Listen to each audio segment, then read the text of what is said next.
अस्सलाम वालेकुम स्टूडेंट, कैसे हैं आप सब।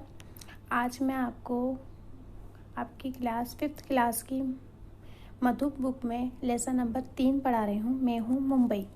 इसमें आप लोग क्या जानेंगे मुंबई के बारे में। बच्चों, भारत देश में अनेक राज्य हैं और उन सभी राज्यों की अपनी अपनी राजधानी है। जैसे उत्तर प्रदेश की राजधानी लखनऊ और महाराष्ट्र की मुंबई।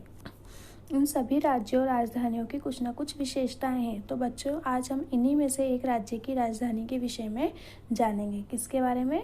मुंबई के बारे में। मैं हूँ सपनों की नगरी मुंबई। मुंबई को क्या कहते हैं? सपनों की नगरी। विभिन्न समाज और संस्कृतियों का मिश्रण, सिनेमा की चमक दमक से जगमगाती सुखद सौम्य मौसम से पर्यटकों को आकर्षित करती भारत की व्यावसायिक नगरी।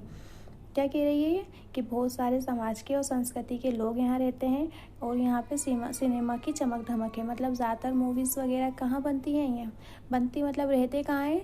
यही लोग यहीं रहते हैं, मुंबई में ही। और अपने यहाँ की जो इनका सुंदरता है मुंबई की, उससे मैं जो पर्यटक मतलब आने वाले लोग जो होते हैं, घूमने जो आते हैं मेरे देश में, मेरे शहर में, मैं उनको क्या करती हूँ, अपनी ओर आकर्षित करती हूँ। मतलब उनको अच्छा लगता है मेरे पास आना, मेरे शहर में आना। आज मैं आपको अपने बारे में बताती हूँ। मेरा नाम 2 शब्दों के जोड़कर बना है, मुंबा और आई। मुंबा देवी दुर्गा का एक रूप है और माँ को मराठी में आई कहते हैं। पता है आपको माँ को मराठी में क्या कहते हैं? आई। और मुंबा क्या है? मुंबा देवी है एक, जो दुर्गा का एक रूप है। इस प्रकार मेरे नाम का अर्थ हुआ मुंबा माता, मतलब मुंबा मतलब मुंबा देवी और आई मतलब माता। 16वीं शताब्दी में जब यहाँ पुर्तगाली आए तो उन्होंने मुझे कई नाम दिए। 17वीं शताब्दी में अंग्रेज़ों ने मेरे नाम का आंग्लीकरण करके बॉम्बे कर दिया, मतलब थोड़ा चेंज कर दिया मेरे नाम में अंग्रेज़ों ने, और उन्होंने क्या रख दिया, मेरा नाम बॉम्बे। किंतु मराठी लोग मुझे मुंबई और हिंदी भाषी लोग बम्बई ही बुलाते थे। सन 1995 में आधिकारिक रूप से मुझे मुंबई नाम दिया गया। कब दिया गया? 1995 में। मैं महाराष्ट्र की राजधानी हूँ। मुझे भारत का प्रवेश द्वार माना जाता है क्योंकि जलमार्ग या वायुमार्ग से आने वाले विभिन्न देशों के यात्री या पर्यटक सबसे पहले यहीं आते हैं। आपको पता है मुंबई में समुद्र है, कितना बड़ा समुद्र है जिसका कोई किनारा भी नहीं दिखता है। तो इस मुंबई को भारत का प्रवेश द्वार मतलब मेन गेट कहा जाता है। क्यों? क्योंकि जलमार्ग या वायुमार्ग मतलब पानी से आने वाली चीज़ें या हवा से आने वाले जितने भी यात्री होते हैं वो सबसे पहले कहाँ आते हैं? यहीं आते हैं, मेरे ही शहर में आते हैं। प्रवेश द्वार के रूप में बना गेटवे ऑफ इंडिया दिसंबर 1911 में इंग्लैंड के राजा जॉर्ज पंचम और रानी मैरी के भारत आगमन की याद में बनाया गया था। किन की याद में? इंग्लैंड के राजा जॉर्ज पंचम और रानी मैरी। भारत के अधिकांश महत्वपूर्ण व्यापारिक संस्थान जैसे भारतीय reserve bank, Mumbai stock exchange, national stock exchange एवं अनेक बहुराष्ट्रीय कंपनियों के मुख्यालय यहीं स्थित हैं। मतलब बड़े बड़े ऑफिस भी यहीं पर हैं। इसलिए मुझे भारत की आर्थिक राजधानी होने का गौरव प्राप्त है। मतलब आर्थिक राजधानी जानते हो ना, मतलब ज़्यादातर लेन देन यहीं से होता है, पैसों का या आय व्यय का, तो इसलिए इसे आर्थिक राजधानी भी कहा जाता है। इतने बड़े बड़े ऑफिस हैं यहाँ पे, तो ऑफकोर्स ऐसा तो होगा। प्रकृति और मनुष्य दोनों ने मिलकर मेरा श्रृंगार किया है।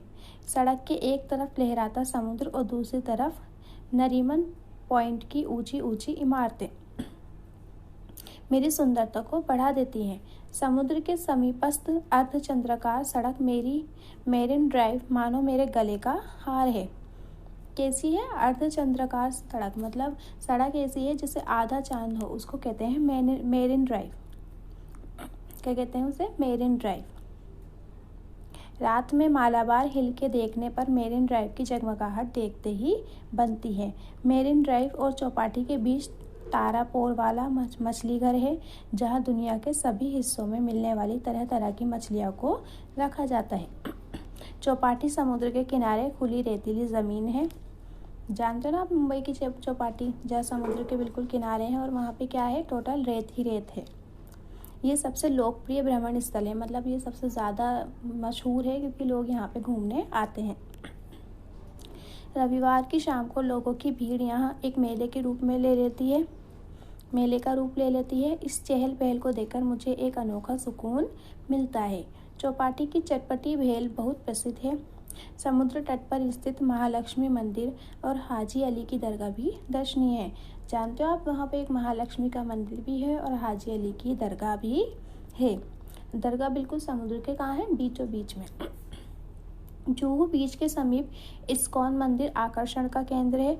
इसके अलावा मुंबा देवी मंदिर, गांधी संग्रहालय, मनोरी बीच, कान्हेरी गुफाएं, Jama Masjid, Afghan church, stock exchange, Nehru planetarium, Rani Bagh, Mount Mary church, Fantasy Land, Essel World, Powai lake, race course, Brajeshwar स्थित गर्म पानी का कुंड, संजय गांधी उद्यान, सिद्धि विनायक मंदिर आदि अनेकानेक दर्शनीय स्थल मेरी धरती पर है। देखा कितने मशहूर जगह है यहाँ पर। गेटवे ऑफ इंडिया से लगभग 11 किलोमीटर दूर एक छोटे से टापू पर एलिफेंटा की गुफाएं हैं। एक गुफा है, उनका नाम है एलिफेंटा की गुफाएं। गेटवे ऑफ इंडिया से यहाँ मोटर बोट द्वारा पहुँचा जाता है। मतलब मोटर बोट के द्वारा, मतलब क्या कहते हैं, जहाज, वो नाव के द्वारा। 6वीं शताब्दी में हिंदू राजा द्वारा बनवाई गई इन गुफाओं में ब्रह्मा, पार्वती, नटराज की विशाल मूर्तियाँ विभिन्न मुद्राओं में हैं। मतलब चित्र वो दीवारों के ऊपर गुथी हुई बनी हुई है, गढ़ी हुई, तो ऐसा लगता है बहुत खूबसूरत लगती है वो मूर्तियाँ। मेरी संस्कृति परंपरागत उत्सवों, खान पान, संगीत, नृत्य और रंगमंच का अद्भुत सम्मिश्रण है। यहाँ भारत की अन्य राजधानियों की अपेक्षा बहुभाषी और बहुआयामी जीवन शैली देखने को मिलती है। मेरी इमारतों में गोथिक स्थापत्य, इंडोरेनेटिक आर्ट डेको और अन्य स्थापत्य शैलियों का संगम झलकता है।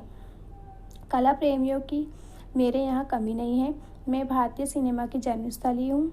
मतलब भारतीय सिनेमा का विकास कहाँ से हुआ, जो हॉल वगैरह होते हैं ये कहाँ से बनना शुरू हुए, मुंबई से।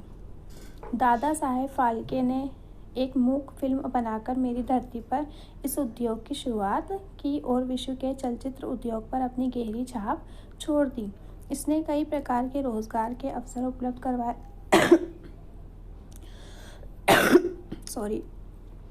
और कई प्रतिभाएं निखार कर समाज के सामने आई। भारतीय सिनेमा बॉलीवुड के नाम से जाना जाता है। आज के समय में यह मनोरंजन का सबसे सस्ता और लोकप्रिय साधन है।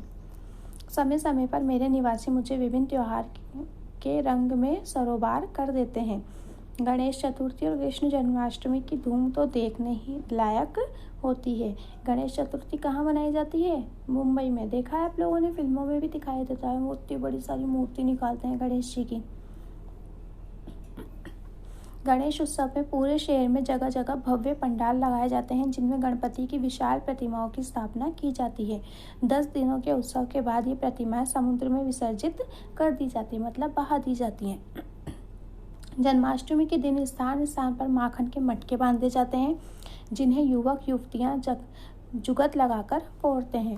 मुंबई लोकल ट्रेन और डब्बा वाला के बिना तो मेरी कहानी अधूरी है। ये दोनों ही मेरी रीढ़ की हड्डी कहे जाते हैं। लोकल ट्रेन में रोज़ लाखों के लोग सवारी करते हैं। डब्बा वाले प्रतिदिन 2 लाख टिफ़िन पहुंचाते हैं। ये लोग बहुत ज़्यादा पढ़े लिखे नहीं हैं, लेकिन टिफ़िन पहुंचाने में किसी तरह की गड़बड़ी नहीं होती है। ये है मेरी कहानी, मेरी ज़ुबानी।